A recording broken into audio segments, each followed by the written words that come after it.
안녕하세요. 배성훈입니다. 제가 오늘은 인플레이션에 관련된 말씀을 좀 드리려고 합니다. 인플레이션의 용어 최근에 좀 많이 들어보셨죠? 뉴스에서도 연일 보도를 하고 있는데 이걸 단순하게 이야기를 해서 물가가 지속적으로 상승하는 그런 현상을 뜻합니다. 근데 우리 에스테틱 업종에서는 이미 2년 전부터 인플레이션 현상이 조금 더 가파르게 진행이 되고 있지 않나 그런 생각이 듭니다. 그래서 제가 창업 컨설팅 세미나 때라든지 혹은 뭐 1대1 마케팅 이런 상담 컨설팅을 할 때 인플레이션에 대한 대비를 꼭 하셔야 된다 그런 말씀을 종종 자주 드렸고 또 제 영상을 시청하셨던 분들 또 저랑 상담을 하셨던 분들은 제가 하는 이런 이야기들을 많이 들으셨을 거라고 생각을 합니다. 근데 이 인플레이션이 우리 에스테틱 업종과 특히나 왜 깊은 연관이 있냐면 지금 현재 에스테틱을 운영하고 계시는 많은 원장님들께서 금액을 인상하는 부분에 대해서 굉장히 꺼려 하시거든요. 이게 왜 그러냐면 특히 지금 피부 미용업이 굉장히 많이 경쟁이 붙어 있어서 좀 무한 경쟁의 시대를 가다 보니까 내가 우리 근처에 있는 샵보다 금액을 조금 더 인상을 했을 때 고객이 그쪽으로 이탈되지 않을까 그런 우려를 많이 하시더라고요. 근데 이 인플레이션이라는 게 왔을 때 에스테틱에서 금액을 적절한 시기에 같이 인상시켜 주지 못하면 굉장한 적자를 많이 겪을 수 있습니다. 제가 이걸 그냥 말씀으로 드리는 것보다 예시를 하나 드려볼게요. 제가 여기 클렌저 하나를 준비를 했습니다. 저희 회사에서 생산을 하고 있는 클렌저인데 이게 최근 2년 동안 금액 인상이 2번이 있었습니다. 뭐 이 제품을 예시로 들어서 그렇지만 대부분의 많은 제품들이 이런 인상을 겪고 있는 제품들이 되게 많거든요. 근데 이걸 하나 예시를 들어보자면 2년 전에 처음 금액을 인상을 할 때 인상이 되었던 가장 큰 이유가 이 제품을 제조하는 제조사에서 원가 상승을 이유로 금액을 저희한테 공급하는 금액을 인상을 해버렸습니다. 자, 그러면 저희는 인상이 되었기 때문에 저희 회사 자체 영업사원들 마진이 줄었겠죠. 그러면 저희가 그 손해를 보지 않으려면 금액을 인상하는 수밖에 없습니다. 그래서 그때 당시에 이 제조회사에서 금액을 인상한 그 금액만큼만 인상을 했습니다. 그런데 불과 1년이 채 지나지 않은 시점에 저희가 금액을 다시 올립니다. 다시 올린 이유가 펌프, 여기에 펌프가 달려있고 여기 용기죠. 용기 회사와 펌프 회사가 원가 상승을 이유로 금액을 또 올려버립니다. 펌프 하나가 인상이 된 금액이 1,000원이 넘고 용기도 금액이 굉장히 많이 올라버렸어요. 그러다 보니까 저희는 어쩔 수 없이 금액을 또 인상할 수밖에 없습니다. 그래서 2년 동안 2차례에 걸쳐서 도매가 7,000원 정도의 금액이 올라버렸습니다. 자, 그러면 누가 이득을 봤을까요? 자, 제조사를 한번 가볼게요. 이 제조회사는 저희한테 공급을 하면서 금액을 인상한 것으로 인해서 이득을 봤을까요? 생각보다 보지 못했습니다. 왜냐하면 자기들이 가져오는 원가가 인상된 만큼만 저희한테 금액을 더 올려서 공급을 했기 때문이고 저희도 공급을 받을 때 인상된 금액만큼만 금액을 올려서 샵의 공급가를 올렸습니다. 자, 그러면 일단 제조회사는 저희한테 금액을 올림으로써 이득을 보지 못했어요. 자, 다음은 펌프 회사와 용기 회사입니다. 이 회사들 저희한테 금액을 올림으로 인해서 이득을 봤을까요? 이득 보지 못했습니다. 왜냐하면 자기들이 가져오는 원가가 또 상승이 되었고 그 인상분만큼을 반영을 해서 저희한테 공급을 했습니다. 그러면 저희는 그 인상분만큼을 다시 샵에 전가를 했어요. 왜냐하면 저희가 공급을 하는 데 있어서 그 보장받는 마진이 줄어들면 회사 운영이 잘 안 되기 때문이거든요. 그러다 보니까 공급가를 인상을 할 수밖에 없습니다. 자, 그러면 일단 제조사, 저희 같은 유통사는 마진에서 이득을 본 게 없습니다. 자, 이게 좀 그 생각을 좀 다르게 하시는 분도 있으실 것 같아서 미리 말씀을 드리는데 저희 같은 유통사는 또 제조사도 마찬가지지만 금액이 인상되는 걸 오히려 원하지 않습니다. 그 이유가 뭐냐면 지금 에스테틱 시장에 화장품이 엄청나게 많지 않습니까? 원장님들도 되게 많은 브랜드를 알고 계신데 금액이 인상이 되면 우리 회사 제품이 공급될 수 있는 메리트가 굉장히 많이 줄어듭니다. 그러다 보니까 어떻게든 마진을 최대한 줄여서 적절한 마진만 보고 최대한 낮은 금액에 공급을 하려고 하거든요. 근데 저희가 이제 어쩔 수 없이 그 금액이 인상이 되었다는 거. 그래서 그걸 샵에 어쩔 수 없이 전가를 했습니다. 자, 그러면 여기서부터 문제가 발생을 하는데 저희가 도매가를 올려서 납품을 하면 원장님들이 그걸 받으셔서 어쨌든 관리에 사용을 하시기 때문에 객단가라는 것 자체가 관리 비용이 올라가게 되어 있습니다. 그런데 금액 인상을 하지 않으시고 그걸 그대로 떠안고 가신다는 거죠. 자, 그러면 결국 이런 물가 인상에 흘러서 유통사까지 지나서 샵까지 공급이 되었는데 손해를 본 사람이 누구냐? 결국 에스테틱입니다. 왜냐하면 결국 최종적으로 이득을 본 건 고객이에요. 샵에서 그 저희한테 납품을 받은 금액의 객단가만큼의 인상분이 반영이 되어야 되는데 원장님들께서 금액을 인상해버리면 문제가 생길까봐, 고객이 이탈이 생길까봐 걱정을 하셔서 금액 인상을 하시지 않는다는 거죠. 이런 것들이 차곡차곡 쌓이다 보니까 샵의 데미지가 굉장히 큽니다. 왜냐하면 아마 겪으셨을 거예요. 지금 최근 2년 동안 제품 회사의 기계값이라든지 제품비가 뭐 10% 많은 곳은 20% 이상 오른 곳들이 굉장히 많습니다. 자, 그러면 단순하게 한번 생각을 해볼게요. 우리 샵에서 포인트 리무버, 클렌저, 딥 클렌저, 1차 팩, 뭐 앰플, 마사지 크림, 그리고 기초 발라주는 토너, 앰플, 크림, 선크림, 뭐 혹은 비비까지 그런 품목들이 관리를 한번 하는 데 있어서 원장님들이 10가지 이상의 제품을 쓰고 계세요. 자, 그러면 10가지 품목들에서 각각 객단가가 한번 1회 관리하는 객단가가 300원씩만 인상이 되어도 3,000원 이상의 원가가 상승을 합니다. 자, 그러면 뭐 15만 원, 20만 원 관리 받으시는 분들은 크게 상관이 없으시겠지만 우리 샵에서 기본 관리 있지 않습니까? 보통 뭐 저렴하게 하시는 분들은 뭐 3만 원,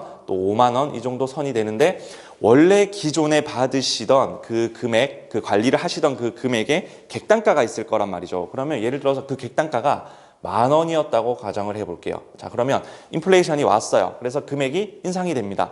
그래서 이런 원가들이 합쳐져서 13,000원이라는 금액이 되는 순간부터 샵의 손해가 몇 %인지 한번 계산을 해보십시오.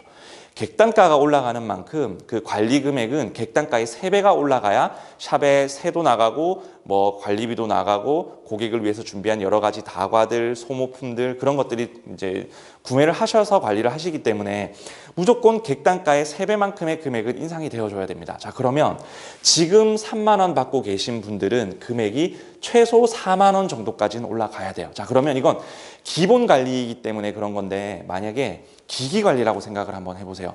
기계가 지금 저희가 취급하는 기계 어떤 기계 중에 하나도 금액 자체가 1년도 채 되지 않은 시점에 20만 원이 인상이 되었습니다. 자, 이러면 샵에서 구매하시는 금액 20만 원 별거 아닌 것 같지만 기계를 한두 대 구매하시는 게 아니잖아요. 그런 것들이 누적이 되었을 때 샵에 굉장한 데미지를 입힌다는 겁니다. 자, 그러면 대책이 무엇이냐?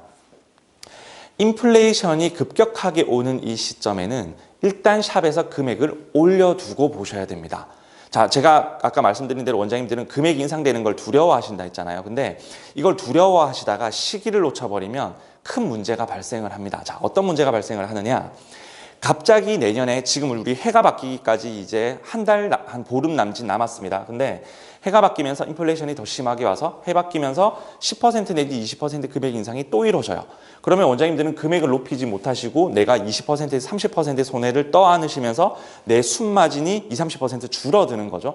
그런 상황을 겪으시면서 나중에 더 큰 인플레이션이 오고 또 더 큰 인플레이션이 오잖아요.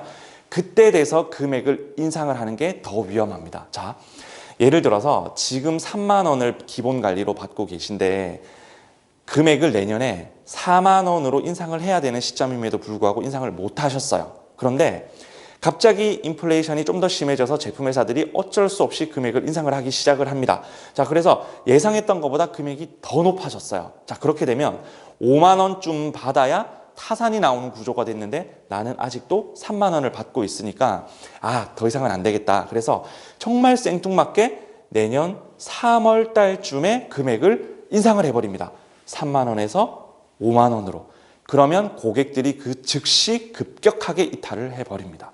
자, 그래서 제가 그 앞선 영상에서도 말씀을 드리지만 원래 가격 인상은 해가 바뀔 때 하시게 된다면 그 전해인 7월 달, 여름, 8월 중에는 금액을 인상을 한다는 걸 고객들에게 공지를 하셔야 돼요.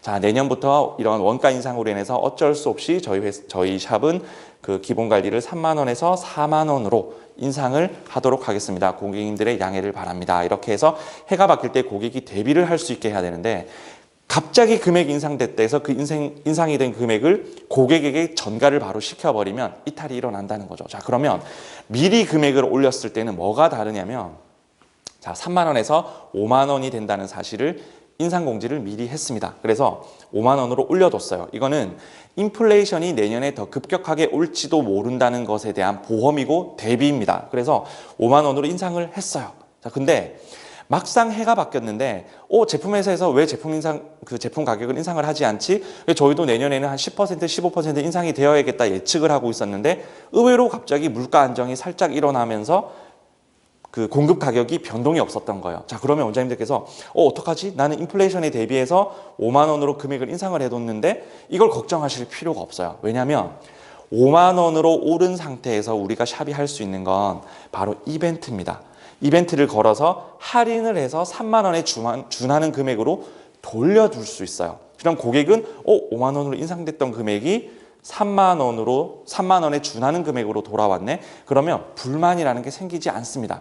자, 그런데 5만 원이라는 금액을 올려뒀을 때 물가 인상이 실제로 일어났다. 그러면 그 부분들을 샵이 떠안는 게 아니라 최종 목적지인 고객에게 전가가 되게 되어 있어요. 이렇게 가셔야지 샵 수익성이 좋아집니다. 근데 그걸 계속 떠안으시고 고객을 이탈시키지 않기 위해서 이걸 유지를 하시게 되면 나도 모르게 적자를 일으키고 있다가 그게 1, 2년 후에 내가 자각하게 되어 있어요. 제가 뭐 앞선 영상에서 계속 말씀드렸지만 우리에겐 카드라는 게 있잖아요. 이게 그 제품 회사가 가격이 오르면 오른 만큼 금액을 카드를 많이 결제를 하시거든요. 자, 그러면 그게 누적되어서 돌아온단 말이죠. 그런 금액들이 쌓여 있다가 나중에 왜 난 자꾸 돈은 벌고 있는데 수익성이 떨어지지 하고 돌아봤더니 카드를 그어서 버티고 버텼던 게 나중에 뒤늦게 터지게 되어 있습니다. 그래서 이거 샵에서 인플레이션이 일어나면 이런 부분들을 고객에게 좀 전가를 시켜라. 그게 오늘 그 영상에서 핵심이 되는 문제고요.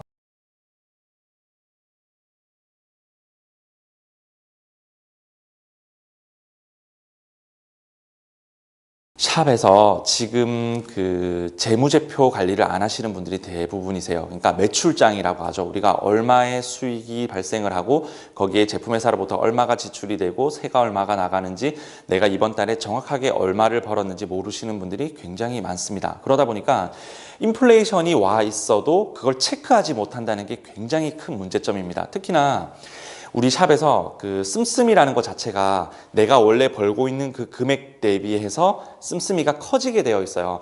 500 버시던 분이 한 달에 생활비로 뭐 2, 300을 쓰시다가 1000만 원을 버시게 되면 생활비를 5, 600을 쓰게 되어 있습니다. 이건 어쩔 수가 없어요. 줄일 수가 없거든요. 그래서 씀씀이 자체가 이미 커져 있는 상태인데 인플레이션을 겪게 되면서 내가 가져가는 순마진이 줄어드는 상태면 결국 1000만 원이라는 매출 자체가 예전에 1000만 원을 매출했을 때 700만 원이 나에게 순마진이었다면 지금은 500, 400으로 떨어진 상태에서 내가 원래 씀씀이인 5, 600을 쓰고 계시니까 그게 적자로 이어지는 부분이 되는 거거든요. 그래서 이런 인플레이션들을 겪고 있는 지금 이런 시대에 원장님들께서 체크하셔야 될 거 마지막으로 정리를 해보겠습니다. 일단 금액은 인상을 반드시 해두셔야 됩니다. 인플레이션이 오지 않았을 때 금액은 이벤트로 낮춰버리면 그만입니다. 근데 올리지 못한 상태에서 인플레이션이 발생했을 때는 샵에서 그 책임을 모두 떠안게 된다는 거.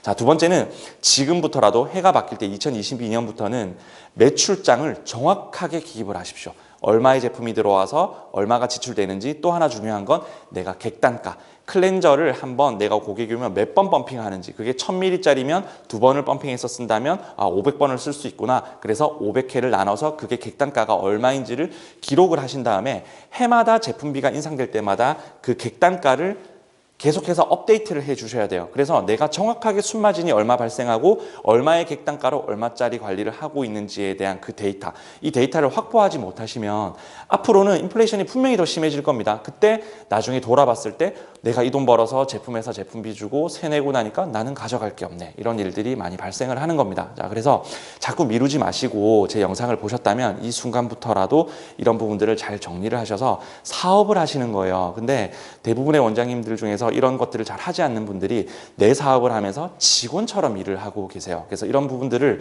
좀 바로 잡으시고 이제부터라도 탄탄하게 준비를 하셔서 정말 진정한 사업을 하시는 좀 사업가로 거듭나셨으면 좋겠습니다.